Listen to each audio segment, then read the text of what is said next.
Hello, everybody. It's Vinny Sandu here from the European Cricket Network with a match preview for the final. It's match 25 and the final game of the Dream11 European Cricket Series, which has been coming to you all week on the European Cricket Network from Stockholm in Sweden.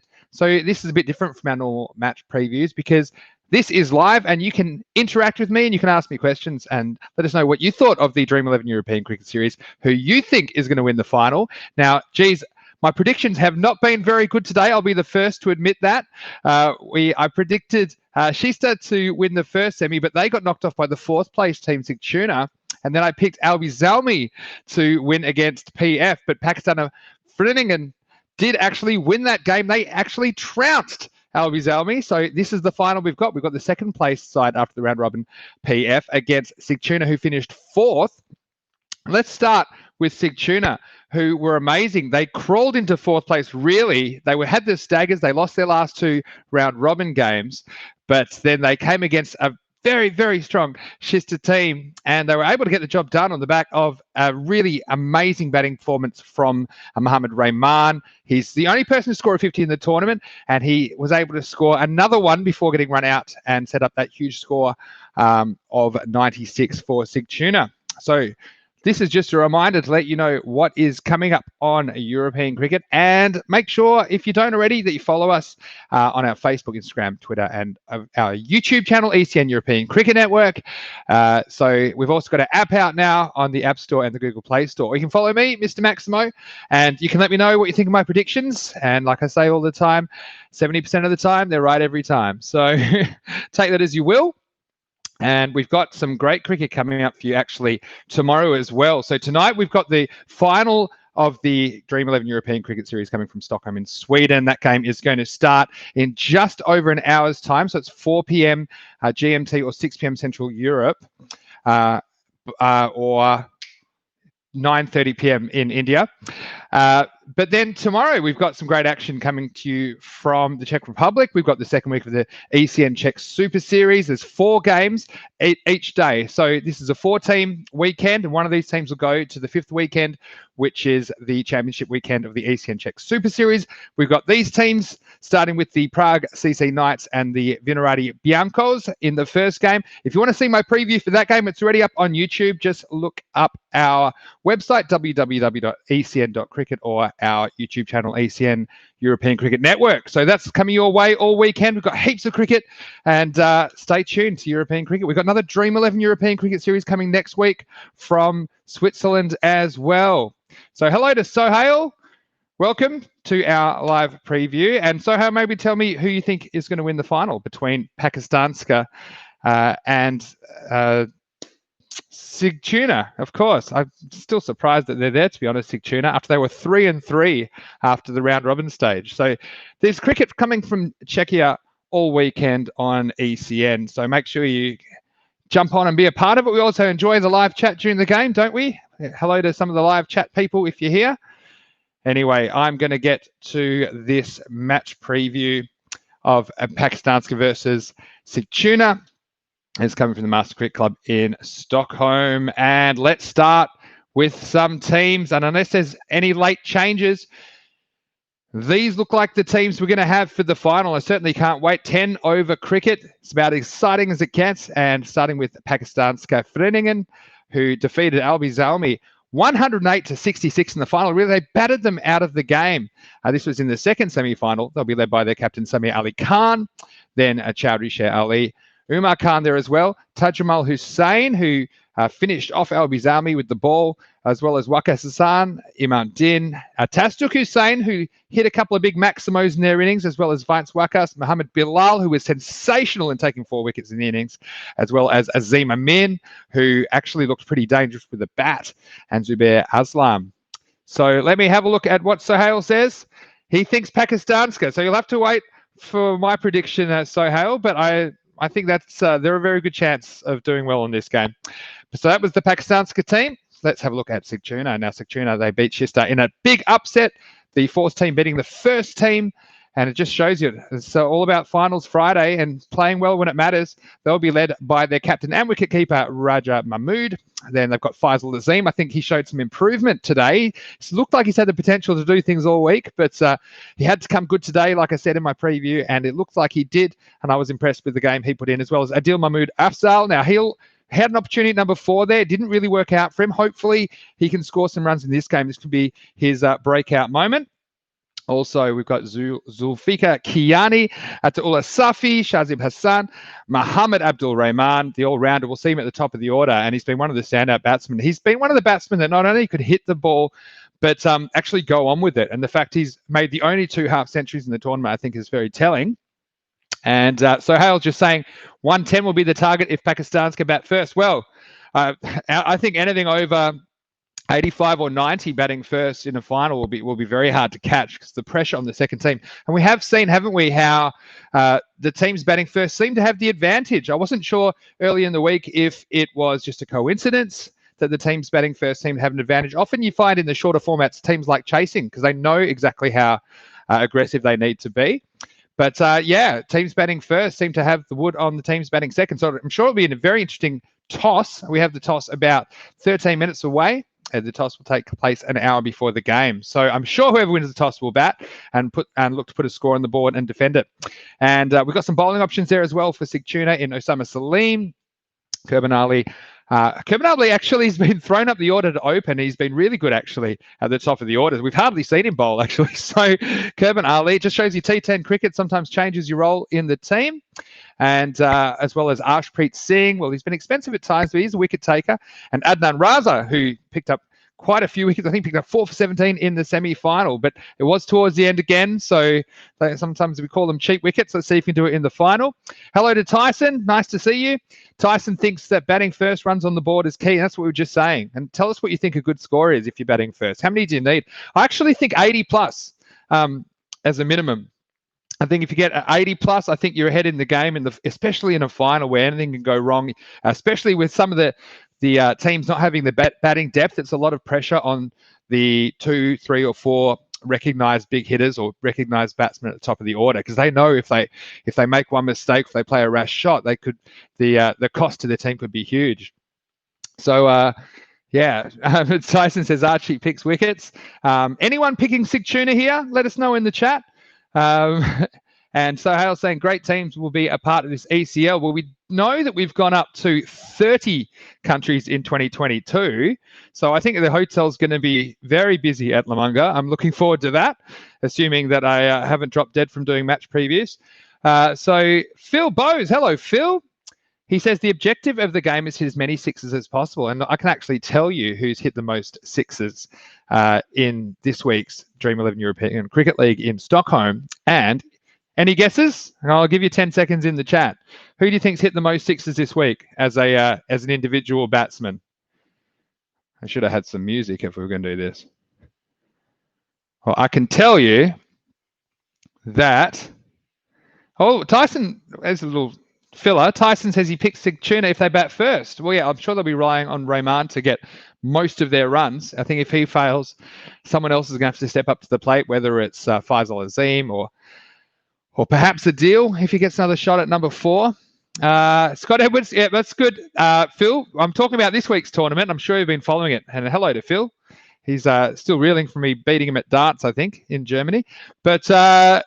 actually, the leading six hitter this week is Chowdhury Sher Ali, the keeper for Pakistanska Ferning. He's hit 10 sixes this week in 141 runs. So that's 60 of his 141 runs have been in sixes. And don't I love a batsman that hits Maximos? And he's got a bit of power behind him.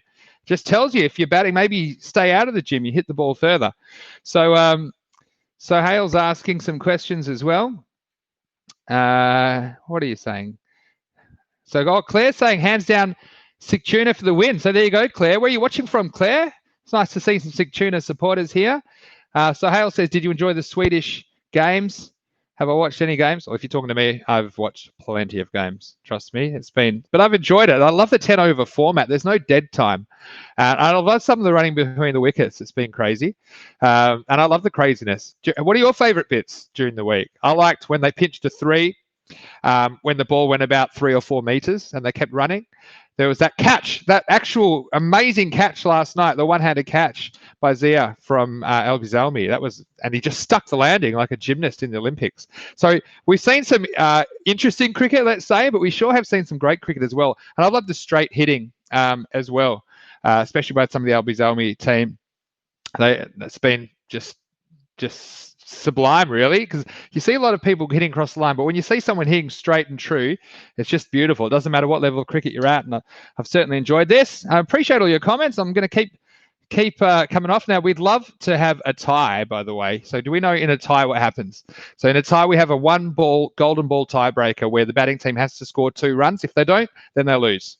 And that's what the tiebreaker is. And we haven't had one this week. We did have one in the Dream11 European Cricket Series up in Alicante in Spain earlier in the year.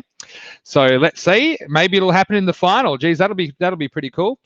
Let me see. I should have brought my glasses, shouldn't I, if I'm doing this? Yeah, Tyson says, yep, Chowdhury Ali. He was the top 6 hitter. So you got that one right, Tyson. Phil, it wasn't Pavel Florin that hit the most 6s. He cannot hit a 6. He's a strong guy. But I think if you lobbed it up to him, it's not happening. I actually teased Pavel last night because I don't know if you saw, there was quite a simple drop catch by the keeper. And I actually watched Pavel keeping a little bit and it looked exactly like that. Anyway, he didn't like that at all. Phil says darts was rigged. No, absolutely not. So these are the likely teams. And like I say, we're a few minutes away from a toss. Just a reminder, if you just joined us, I will put this up again because we have 4 games coming to you from the Czech Republic tomorrow as part of the Czech Super Series. Now, this is a great tournament. There's 16 teams, 4 play every weekend. So this is the second weekend, and there's 6 round-robin games. Then there's a second versus third eliminator, and then a qualifier. And basically, whoever wins out of these 4 teams goes through to the final weekend, which is the 5th weekend. And it's in July. From memory, it's July 11th and 12th. Saturday and Sunday. So we've got these T10 games coming to you from a new ground in Czechia actually tomorrow, the Velvary ground, which is about 30 kilometers outside of Prague. So I'm really looking forward to those games. They start at the same time as the Dream11 European Cricket Series has been starting. So that's 1:30 in India, or it's 8 o'clock GMT, or 10 o'clock in Central Europe. So, yep, these are the teams. I'll put them up one more time for you in the final if you just joined us. It is the 25th and final game of the Dream11 European Cricket Series from Stockholm. And if you enjoyed the Dream11 European Cricket Series this week, we had 25 games. Well, you won't have to wait much longer because on Monday, we have another one coming to you from St. Gallen in Switzerland. So there's going to be nothing neutral about the Dream11 European Cricket Series coming from Switzerland. We're going to see plenty of action, and we're taking the European Cricket Roadshow to Switzerland. So I cannot wait. Played there a little bit earlier in the year, and it was amazing and cold. So don't turn off your sets because we will be bringing you more of the action from Switzerland. Now, these are famous, and they're Mr. Maximo's 11 a watch. Now, if you do partake in some Dream11 cricket, and thanks to our sponsors Dream11 for supporting European cricket, you might find this information interesting or useful to you if you're trying to build your team of 11, and all you do is basically pick the 11 players you think will do the best in the match, and you have to pick a certain amount of batsmen and all-rounders and bowlers and wicketkeepers. So I have decided to super highlight, no surprises here for Pakistanska Ferningen, their keeper, Chowdhury Ali. As like I said, he's scored 141 runs, including 10 sixes. Like I said, he's a really integral player for them up the top of the order. And I think these must be really, some people enjoy the pressure, I guess, but when you're an opening batsman, you've got that pressure of getting your team off to a great start. So I always thought it was funny in these shorter formats of cricket where they go, look, just score at 11 or 12 and over, but just don't take any risks. You know, which I think is like, okay, no problem. It looks great when it happens. So I think that someone like him it's really important that he takes responsibility for their innings. And I just love watching him hit sixes. He's hit 10 sixes this week. Some people don't hit 10 sixes in their life. So I think that's great. So he's definitely one I've super highlighted. So if you're playing Dream11, he's a great one as a captain or a vice captain. The other one I've super highlighted for the SIG Tuna team is Mohamed Abdul Rahman. Now he has scored, I said he scored the only 50 of the tournament. Now he scored the only 2 50s of the tournament after he scored 50 off 31 balls in the semi-final against Shista, and he got run out, unfortunately. It was the only way they were going to get him out, it looked like, to be honest. So he's now scored 176 runs for the tournament, which is a sensational job. He's really been carrying the SIG Tuna batting all the way again. That's a lot of pressure on him to do it again. But big games bring out the big players. So let's see if he does it. I've also highlighted there Tajamal Hussein. He took 2 for 9 in the semi-final. He finished them off, basically, so they're already on life support when he came on, but I'm sure he'll be keen to do it in the final as well. I've also put in there for Pakistan's Ferdinand Tasduk Hussain. Now, he opened the bowling in the semi, did a pretty good job. He took 1 for 15. He's been handy with the bat. He's always looked dangerous with the bat without really going on with it. He made 16 off only 8 balls with 2 big Maximos in the semi-final. So let's see if he can carry that form. Looks like he's coming into a bit of form. So we've seen it's all form with SIG Tuna. Just 1 or 2 good performances, and you can find yourself in the final and perhaps being crowned champions of the Dream11 European Cricket Series in Stockholm. Also, they put Samir Ali Khan. Well, he's been a leader for them all week. He's taken responsibility up the order. He is known for his bowling, but he's been put himself up the top of the order and tried to whack it around a bit. So he's also contributed 8 wickets for them, which is a pretty good. And he took 1 for 16 in the semi-final. So he's always contributing. He's a leader, someone they look to and to keep cool, especially if the final becomes a pressure situation. Also for them, I'll put Azim Amin. He hasn't been seen too much this week, but he just came in and blasted 27 off 15 balls in the semi-final, including 2 sixes. So I really think people that can clear the boundary are a huge advantage in these T10 cricket, because a lot of the time, sometimes it's easier to hit 6s than 4s on these grounds because they're quite slow, but they're quite small. So when you have someone like Azim Amin come in and be able to clear those outfielders, it just makes a huge difference to your total. Also, I've put in Mohammed Bilal, and who can forget his performance in the semi-final. Now, in my previous show, I said he had best bowling of 3 for 5 during the week, and that was a pretty good effort. But he now has the best bowling of 4 for 13, which he took in the semi-final, and he wrecked the Albi Zalmi top order. He was a huge reason that they defended that total, because Albi Zalmi had a lot of dangerous players. He was able to bowl very accurately at the beginning. He's bowling people out. He bowled out Mohammed Iftikhar and he bowled out Azam Khalil, which was a huge wicket. And it really kind of put Albi Zalmi behind the 8 ball, and they never really recovered. So they're the players that I have highlighted from Pakistan's Ferdinand. And for SIG Tuna, I have highlighted, apart from Mohamed Abdul Rahman, who we've mentioned, I've highlighted Faisal Azim. Now, he's one I said he's been okay without being outstanding all week, but he looked like he turned the corner today, and he's been dependable for them. But today he did score 17 off only 9 balls, so he wasn't mucking around, and he took 1 for 13 of his 2 overs. So that was a pretty good performance. If he can lift another gear, then SIG Tuna probably have a chance. He's the sort of player that has to have a standout game, I think, for them to be able to get over Pakistan's Ferdinand.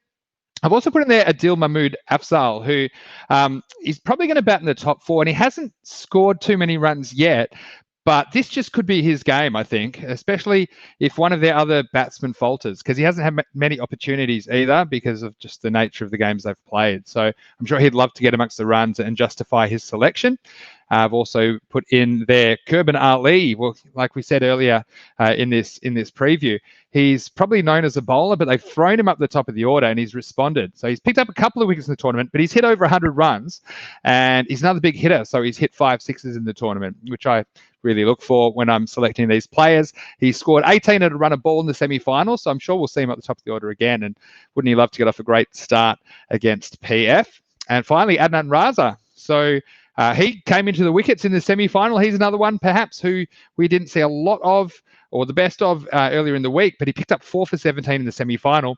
But they were the final few wickets, so perhaps, that has to be taken with a grain of salt. So it's always great to get wickets, but you want to get them when it matters, and it matters in a final, especially in a pressure situation of the game. So before we get to my prediction, I might just have a look and answer some of your comments. Let's see what we've got here. And we've got, law of averages may catch up on him. Chowdhury Ali says Tyson. thinks that maybe, maybe, but he has been very consistent. And I think I like to go with form. I think he'd be confident. Confidence is a huge thing. It's very hard to fake confidence. So let's see how Chowdhury Ali goes in this game. And so I think that we're going to get to my prediction in a moment. We'll probably have a toss any second. So I'm just, I'm keeping an eye on it.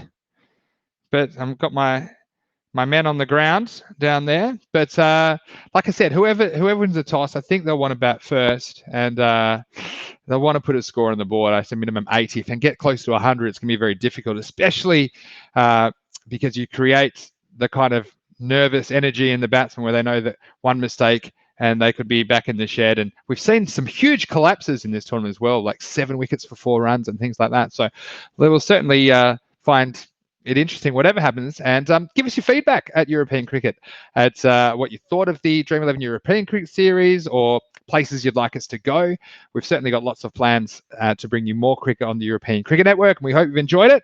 I certainly have enjoyed learning all about all these new players and seeing them square off in these very high intensity tournaments in the short format. All right, we're going to come to my prediction, and yes, I am 0 for 2 in the semi-finals, so thank you for reminding me of that. But no one was picking SIG Tuna, were they? Maybe Claire was. But I am picking Pakistanska Groningen. I just think they've got a lot of firepower, and they've got probably runs coming from different places and big runs if they need to. So they have Chowdhury Ali, of course, but they've also got other people that can chip in with hitting some big balls like Samir Ali Khan, Tasaduk Hussain, and Azim Amin has come into his own. Mohammed Bilal's in great form. So they've just got a lot of players in form. Not to take nothing away from SIG Tuna. I think SIG Tuna, it's really admirable that, how they won the semi-final against Shista, coming from 4th place, and after getting a belting from them basically by 40 runs the day before. So it's fantastic SIG Tuna in the final, but I can't see PF letting this one go. And I'm a big fan of PF, the way they've played their tournament all week. They're still undefeated. They're now 5 wins and 2 washouts. So they'll be the only, well, they are the only undefeated team in the tournament. And like if they win this game, that will remain the same. If they don't, there won't be an undefeated team in the tournament. And we've got, oh, how's my glasses? We've got a question about the Switzerland T10 League. Before I do that, I'll say that I've put my star player as Chowdhury Shah Ali as the game. I think he's in form. I'm going to pick him to go big, go large. The big boy hitting big sixes, and that's what T10 cricket's all about. I love the T10 format. Hopefully you do too. It suits the European cricket community really well. It gets people excited about cricket. They may not know a lot about cricket, and I just love it's an easy game to explain to them and to see action all the time. It can basically blow away the perceptions of cricket as kind of a boring game with tea and scones and something that takes hours and hours and hours and doesn't get a result. So I love the T10 format for bringing it to new fans. So about the T10 League, yes, it's in St. Gallen in Switzerland. It starts on Monday, and the same format is here. So we're going to see 25 matches, Monday to Friday, Monday to Thursday, there's round robin games, and then on Friday there's a final 4. So we have so many of these coming up. So get in the habit of doing it. You know, jump on the chat, get involved, send me a message if you like. If you've got any thoughts, you can get me at, I'll bring up our social media here. If you want to follow me, you can get me on facebook.com/Mr. Maximo, or you can get me on Instagram or Twitter. I do try and get back to everyone. Sorry if I'm a bit slow, but I do have 11. I probably, because of my predictions, I get 100 messages a day, either saying I'm a genius or that I'm not a genius, and sometimes in more strong language than that.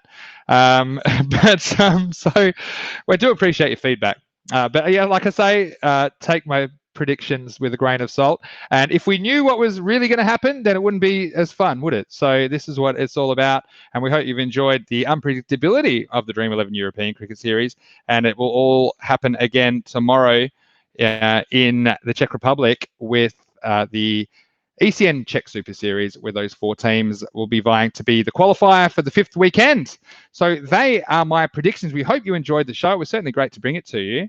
And until next time, this is Vinny Sandhu for the European Cricket Network saying enjoy the final, and I'll see you over the weekend for the ECN Czech Super Series, and then next week for the Dream11 European Cricket Series coming to you from St. Gallen in Switzerland, of all places. And I cannot wait to grab a Toblerone and watch that with you. We hope you enjoyed this show and enjoyed the tournament. Hope you enjoy the final and enjoy what you see on the European Cricket Network. Until next time, good night.